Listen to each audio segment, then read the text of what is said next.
قال الإمام البغوي رحمه الله تعالى: قوله تعالى: ولقد أرسلنا موسى بآياتنا أن أخرج قومك من الظلمات إلى النور، أي من الكفر إلى الإيمان بالدعوة، وذكرهم بأيام الله. قال ابن عباس وأبي بن كعب ومجاهد وقتادة بنعم الله. وقال مقاتل بوقائع الله في الأمم السالفة. يقال فلان عالم بأيام العرب أي بوقائعهم، وإنما أراد بما كان في أيام الله من النعمة والمحنة، فاجتزأ بذكر الأيام عنها لأنها كانت معلومة عنده. إن في ذلك لآيات لكل صبار شكور، والصبار الكثير الصبر، والشكور الكثير الشكر. وأراد لكل مؤمن لأن الصبر والشكر من خصال المؤمنين. وإذ قال موسى لقومه: اذكروا نعمة الله عليكم إذ أنجاكم من آل فرعون يسومونكم سوء العذاب ويذبحون أبناءكم. قال الفراء: العلة الجالبة لهذه الواو أن الله تعالى أخبرهم أن آل فرعون كانوا يعذبونهم بأنواع من العذاب غير التذبيح وبالتذبيح، وحيث طرح الواو في يذبحون ويقتلون أراد تفسير العذاب الذي كانوا يسومونه. ويستحيون نساءكم يتركونهن أحياء، وفي ذلكم بلاء من ربكم عظيم. وإذ تأذن ربكم أي أعلم. يقال أذن وتأذن بمعنى واحد، مثل أوعد وتوعد. لئن شكرتم نعمتي فآمنتم وأطعتم لأزيدنكم في النعمة. وقيل الشكر قيد الموجود وصيد المفقود. وقيل لئن شكرتم بالطاعة لأزيدنكم في الثواب، ولئن كفرتم نعمتي فجحدتموها ولم تشكروها إن عذابي لشديد. وقال موسى: إن تكفروا أنتم ومن في الأرض جميعا فإن الله لغني حميد، أي غني عن خلقه حميد محمود في أفعاله لأنه فيها متفضل وعادل. ألم يأتكم نبأ الذين خبروا الذين من قبلكم قوم نوح وعاد وثمود والذين من بعدهم لا يعلمهم إلا الله، يعني من كان بعد قوم نوح وعاد وثمود. وروي عن عبد الله بن مسعود رضي الله عنه أنه قرأ هذه الآية ثم قال: كذب النسابون. وعن عبد الله بن عباس رضي الله عنهما قال: بين إبراهيم وبين عدنان 30 قرنا لا يعلمهم إلا الله تعالى. وكان مالك بن أنس يكره أن ينسب الإنسان نفسه أبا إلى آدم، وكذلك في حق النبي صلى الله عليه وسلم، لأنه لا يعلم أولئك الآباء أحد إلا الله عز وجل. جاءتهم رسلهم بالبينات بالدلالات الواضحات فردوا أيديهم في أفواههم. قال ابن مسعود: عضوا على أيديهم غيظا، كما قال: عضوا عليكم الأنامل من الغيظ. قال ابن عباس: لما سمعوا كتاب الله عجبوا ورجعوا بأيديهم إلى أفواههم. قال مجاهد وقتادة: كذبوا الرسل وردوا ما جاءوا به. يقال: رددت قول فلان في فيه أي في كذبته. وقال الكلبي: أي كذبته. رددت قول فلان في فيه أي كذبته. وقال الكلبي: يعني أن الأمم ردوا أيديهم في أفواه أنفسهم، أي وضعوا الأيدي على الأفواه إشارة إلى الرسل أن اسكتوا. وقال مقاتل: فردوا أيديهم على أفواه الرسل يسكتونهم بذلك. وقيل الأيدي بمعنى النعم، معناه ردوا ما لو قبلوا كانت أي أيادي ونعما في أفواههم، أي بأفواههم يعني بألسنتهم. وقالوا يعني الأمم للرسل: إنا كفرنا بما أرسلتم به وإنا لفي شك مما تدعوننا إليه مريب، موجب للريبة موقع للتهمة. قالت رسلهم: أفي الله شك؟ هذا استفهام بمعنى نفي ما اعتقدوه. فاطر السماوات والأرض خالقهما، يدعوكم ليغفر لكم من ذنوبكم أي ذنوبكم، ومن صلة ويؤخركم إلى أجل مسمى إلى حين استيفاء آجالكم فلا يعاجلكم بالعذاب. قالوا للرسل: إن أنتم إلا بشر مثلنا في الصورة ولستم ملائكة، وإنما تريدون بقولكم أن تصدونا عما كان يعبد آباؤنا فأتونا بسلطان مبين حجة بينة على صحة دعواكم.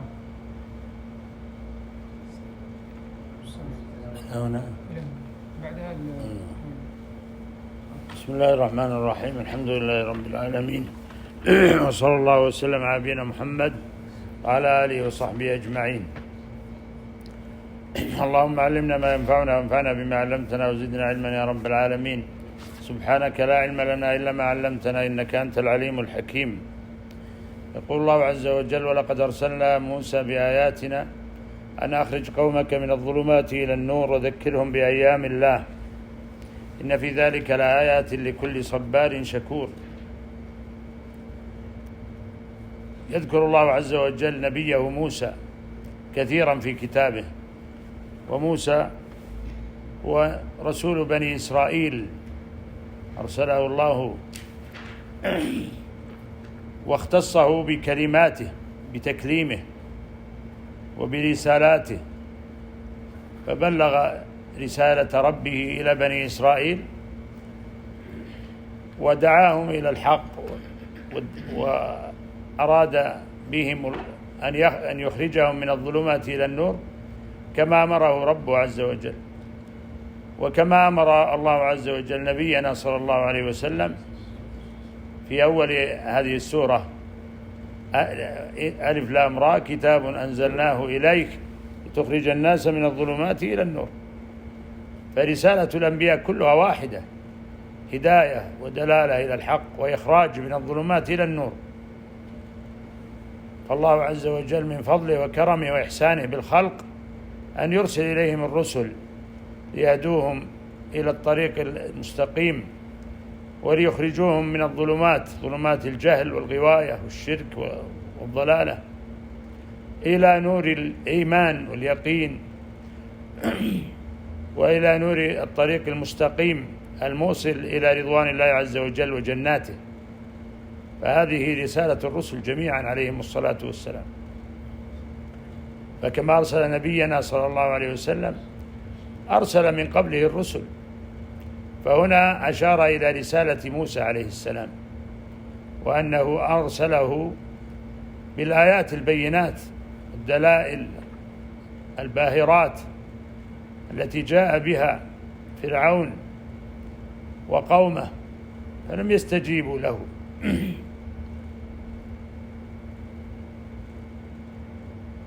وقال جل وعلا: وذكرهم بأيام الله إن في ذلك لآيات لكل صبار شكور.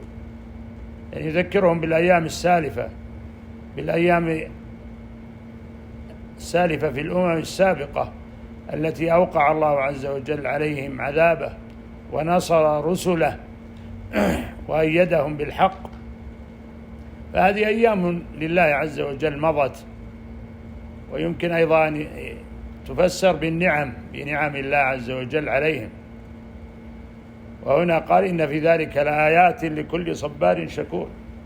فمن تأمل في أيام الله عز وجل في الأمم السابقة فإن هذا يزيده ويقويه، يزيده إيمانا وصبرا ويقويه.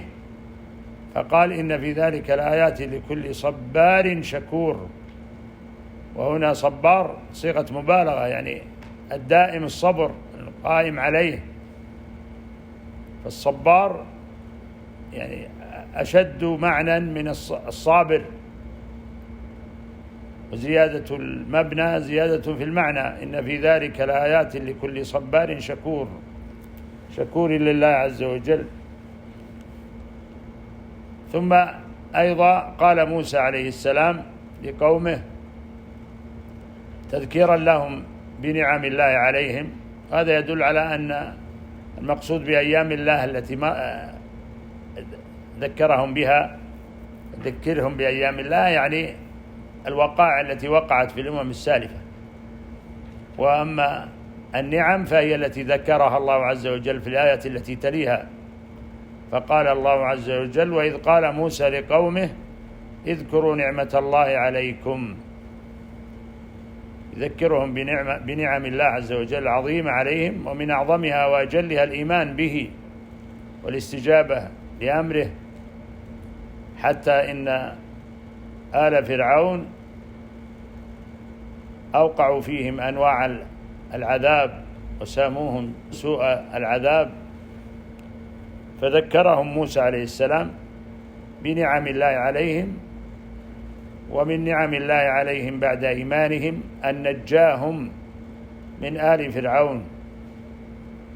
ومعلوم أن موسى عليه السلام أرسله الله إلى فرعون، وأن موسى عليه السلام كان من بني إسرائيل، وفرعون من الأقباط. ففرعون طائفة وبنو إسرائيل طائفة، وكانت الفراعنة هي المسيطرة على مصر التي كانت لها الولاية والرئاسة والقوة، وكان كل من ملكهم يسمى فرعون لأنها دولة الفراعنة. وكان هؤلاء الإسرائيليون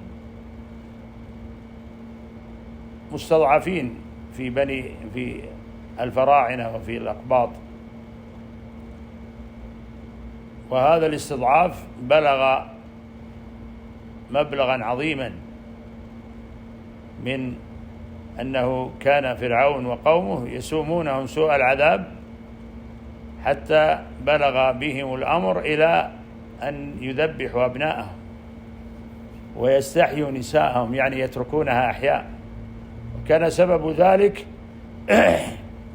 أن رؤيا رآها فرعون أنه سيخرج من هؤلاء الإسرائيليين من يكون نهاية ملكه على يديه،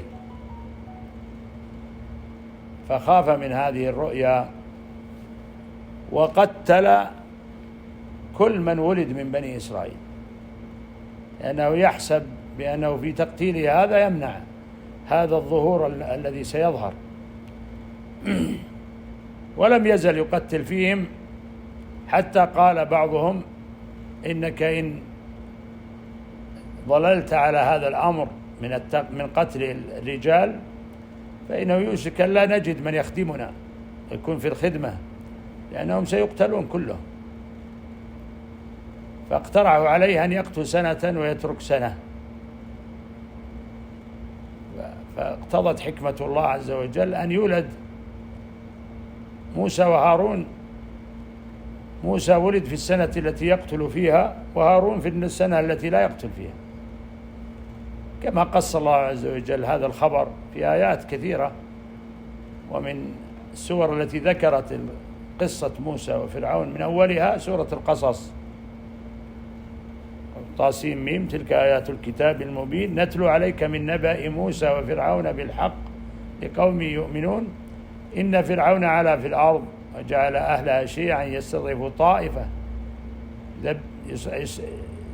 طائفة منهم يذبح أبناءهم ويستحيي نساءهم إنه كان من المفسدين ونريد أن نمن على الذين استضعفوا في الأرض ونجعلهم أئمة ونجعلهم الوارثين ونمكن لهم في الأرض ونري فرعون وهامان وجنودهما منهم ما كانوا يحذرون. هكذا أراد الله عز وجل، ولا راد لما أراد الله عز وجل. فلما ولد موسى عليه السلام أخذته أمه كما جاءت ذكر ذلك في الكتاب، وضعته في اليم، وحصل ما حصل من القصة المعروفة. وعاش موسى عليه السلام في قصر فرعون،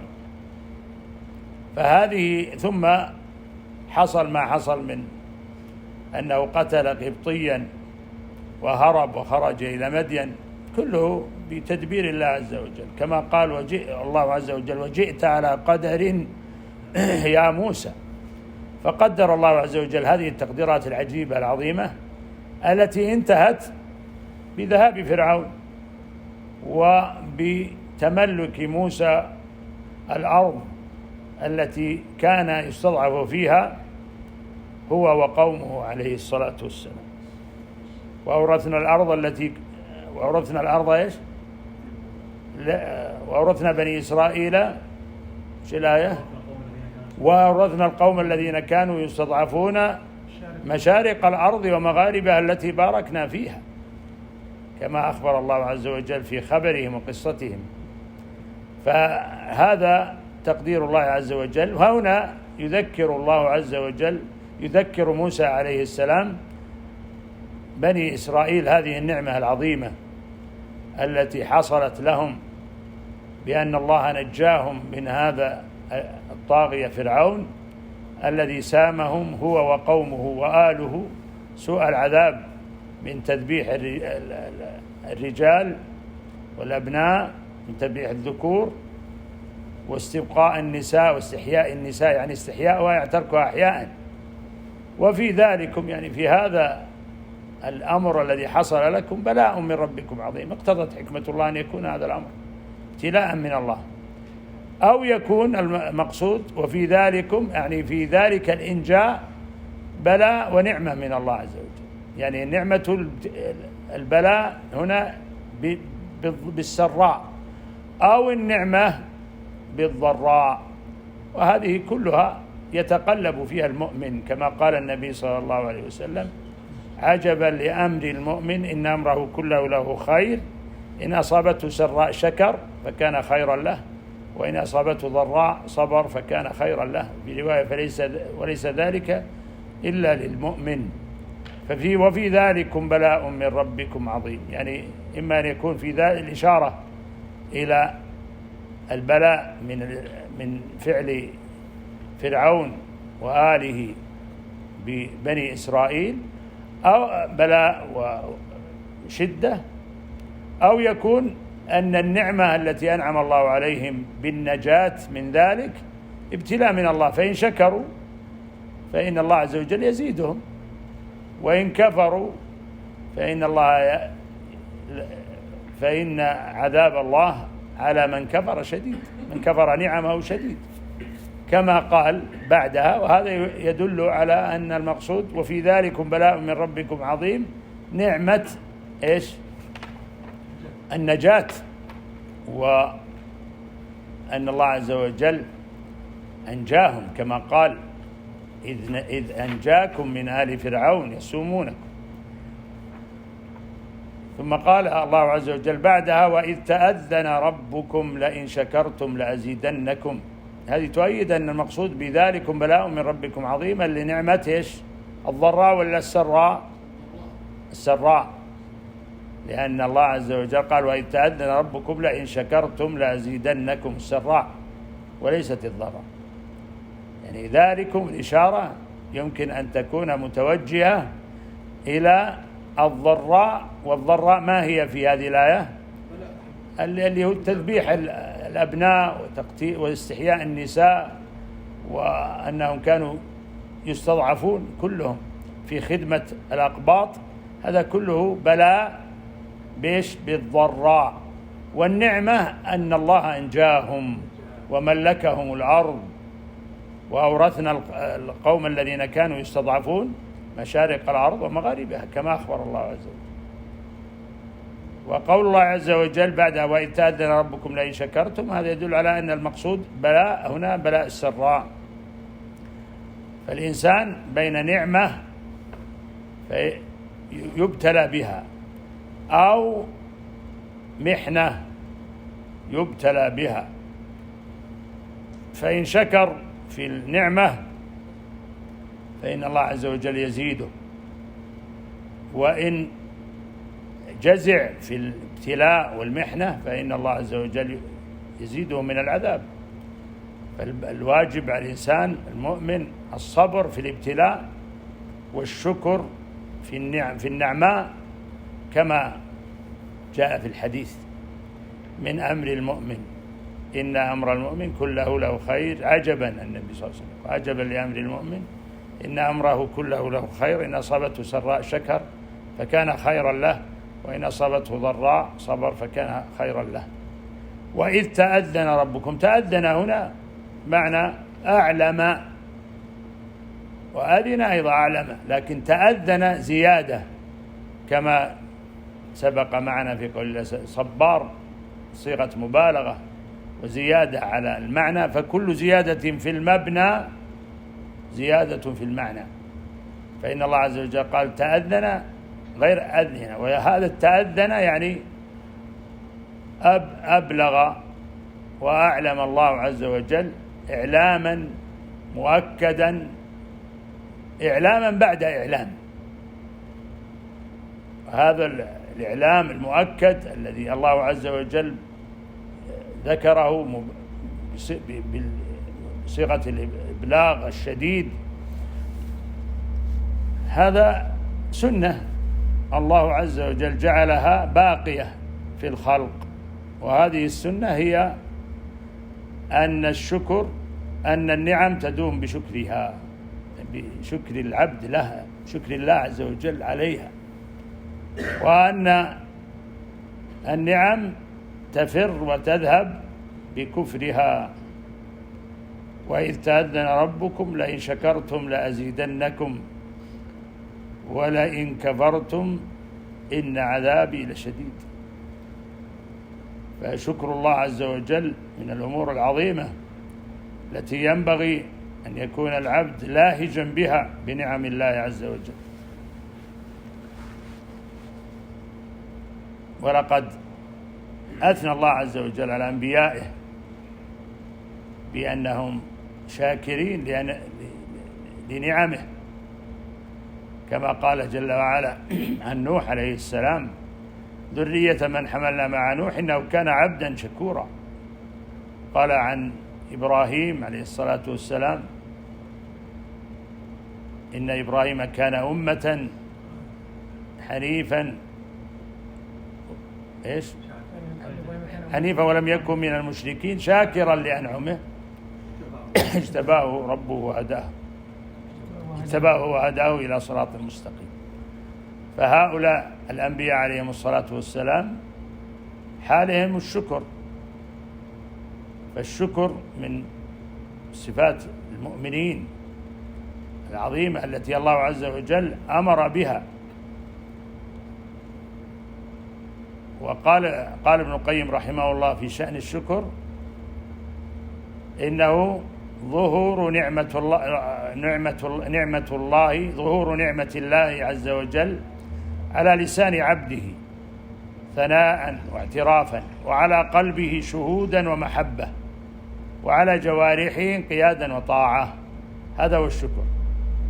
قال: الشكر ظهور أثر نعمة الله على لسان عبده ثناء واعترافا، يعني يثني على ربه ويشكره ويحمده ويحدث بنعم الله عليه. أنعم الله علينا بنعم عظيمة كريمة، رحمك الله. وعلى قلبه شهودا ومحبة، يعني يكون هذا الذي على اللسان أيضا موجود على القلب، بأن يشهد ذلك النعم على النعم التي أنعم الله عز وجل على العبد بقلبه شهودا ومحبة.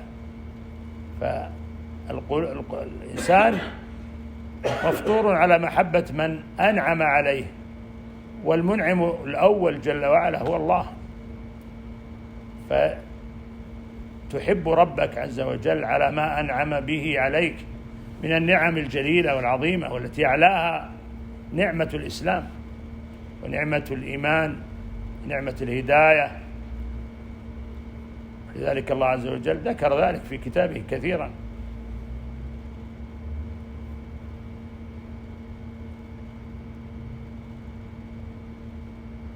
وأمر الله عز وجل بذكره وشكره، فقال: فاذكروني أذكركم واشكروا لي ولا تكفرون.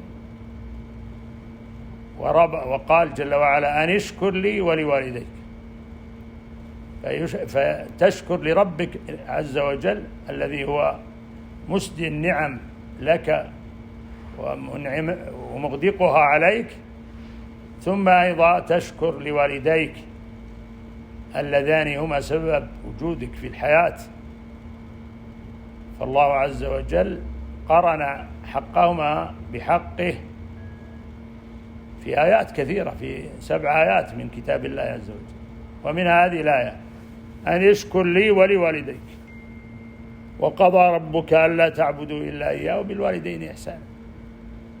فمن شكر والديك البر بهما والإحسان إليهما ليس باللسان فقط، بالقلب، كما قال ابن القيم: الشكر ظهور أثر نعمة الله على لسان العبد ثناء واعترافا، وعلى قلبه شهودا ومحبة، وعلى جوارحه انقيادا وطاعة.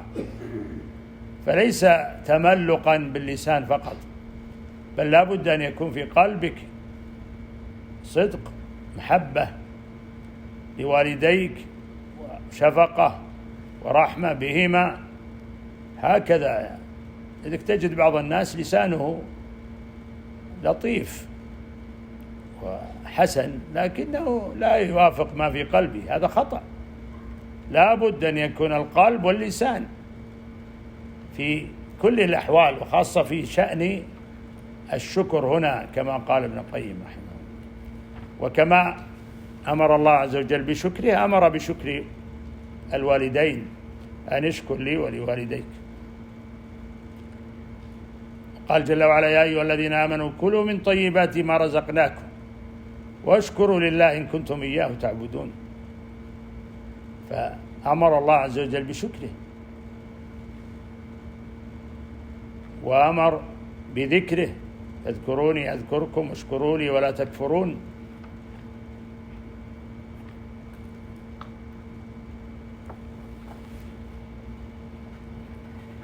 قال ابن القيم أيضا رحمه الله في هذا الأمر في شأن الذكر والشكر، قال رحمه الله: الدين مبني على قاعدتين: قاعدة الذكر والشكر، الذكر والشكر. فاذكروني أذكركم واشكروا لي ولا تكفرون. وقد قال النبي صلى الله عليه وسلم لمعاذ: يا معاذ إني أحبك لا تدعن دبر كل صلاة أن تقول اللهم أعني على ذكرك وشكرك وحسن عبادتك. فيطلب العبد من ربه عز وجل أن يعينه على ذكره وشكره وحسن عبادته. فهذا الحديث كما ذكر العلماء رحمهم الله من أجل فهذا الدعاء الذي أرشد الله عز وجل معاذا إليه بهذه المقدمة اللطيفة العجيبة: إني أحبك لا تدعن دبر كل صلاة. أي نعم، النبي صلى الله عليه وسلم أرشد معاذا إلى هذا الدعاء العظيم الجامع بقوله: لا تدعن دبر كل صلاة أن تقول اللهم أعني على ذكرك وشكرك وحسن عبادتك. وهذا كما هو معلوم أنه قبل السلام من الأدعية الثابتة، قبل السلام يدعو به الإنسان في صلاته قبل السلام. فيطلب الله العبد من ربي عز وجل الإعانة على الذكر والشكر: أعني على ذكرك وشكرك. فإذا لم يعنك الله عز وجل فإنه لا يحصل منك هذا أبدا. فأنت دائما تطلب من الله عز وجل أن يعينك على ذكره وشكره وحسن عبادته.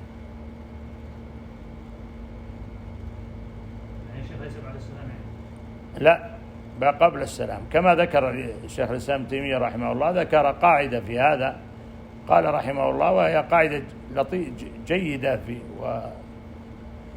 ودقيقة، أن كل ما كان من ثناء على الله عز وجل فإنه يكون بعد السلام، وكل ما كان من دعاء فإنه يكون قبل السلام. وهذا الموضع العظيم من مواضع الصلاة موضع إجابة للدعاء، فينبغي لنا أن نحرص على هذا الموضع، نحرص أشد الحرص على هذا الموضع في الدعاء. فإن النبي صلى الله عليه وسلم سئل: أي الدعاء أسمع؟ قال: جوف الليل الآخر ودبر الصلوات المكتوبات. صح في الأحاديث الصحيحة في البخاري ومسلم ثم ليتخير بعد أن يتعوذ من الأربع يدعو بما شاء، تخير من الدعاء أعجبه إليه، تخير من الدعاء ما شاء. كل هذا ثابت عن النبي صلى الله عليه وسلم. وهذا الموضع موضع عظيم، لأنه موضع نهاية الصلاة العظيمة هذه التي الله عز وجل عظمها وعظم قدرها،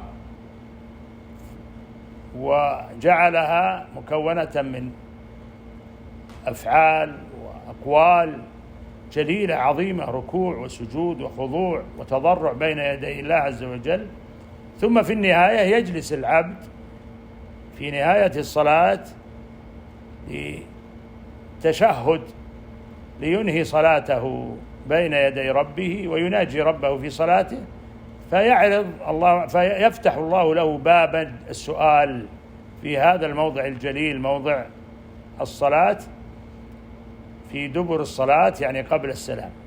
فقال ابن شيخ الإسلام ابن تيمية: ما كان من دعاء في الصلاة فإنه يكون قبل السلام، وما كان من ثناء فإنه بعد السلام، لأنه ورد حديث دبر في شأن الدعاء في الدعاء مثل هذا الحديث: لا تدعن دبر كل صلاة أن تقول اللهم أعني على ذكرك وشكرك وحسن عبادتك.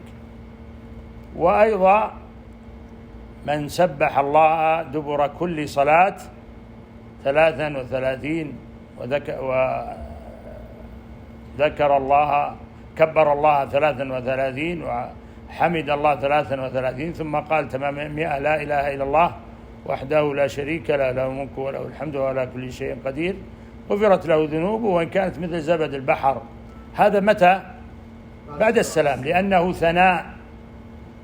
قال دبر الصلاة يعني بعد الصلاة بعد السلام، لأنه كما قال شيخ الإسلام ابن تيمية: الدبر يطلق على الشيء متصلا به ومنفصلا عنه، فهذا الذكر انفصل.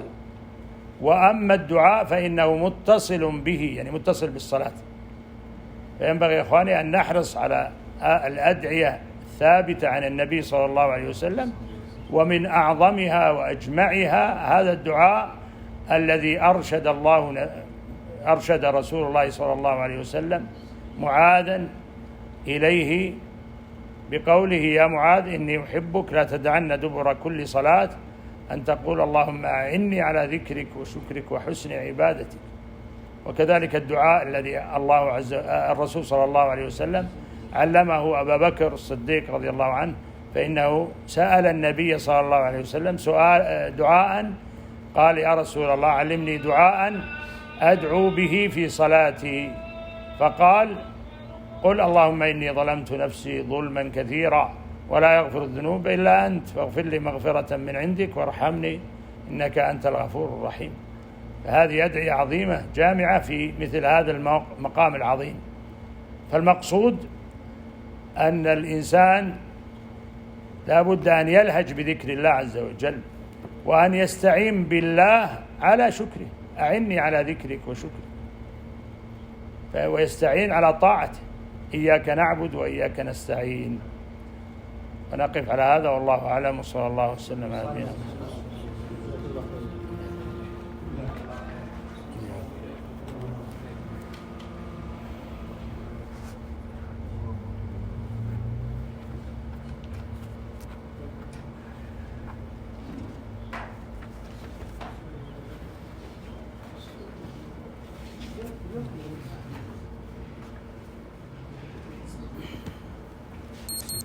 هلا سلام حيك سلام حيك الله يحفظك الله يحفظك الله يجزاك هلا حياك مساك طيب. مساك الله خير يا شيخ. سلام كيف حالك؟ طيب شو صحتك؟ الله يجزاك خير. السلام.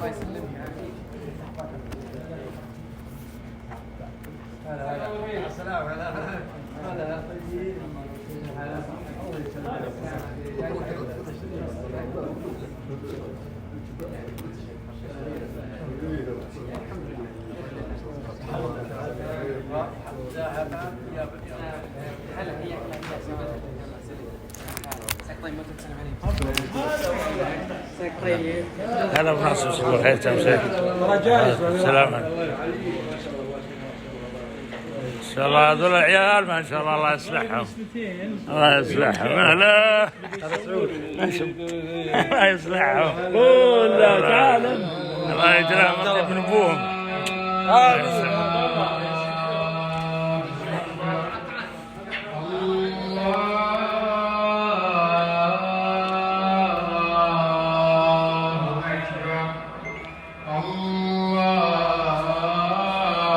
الله أكبر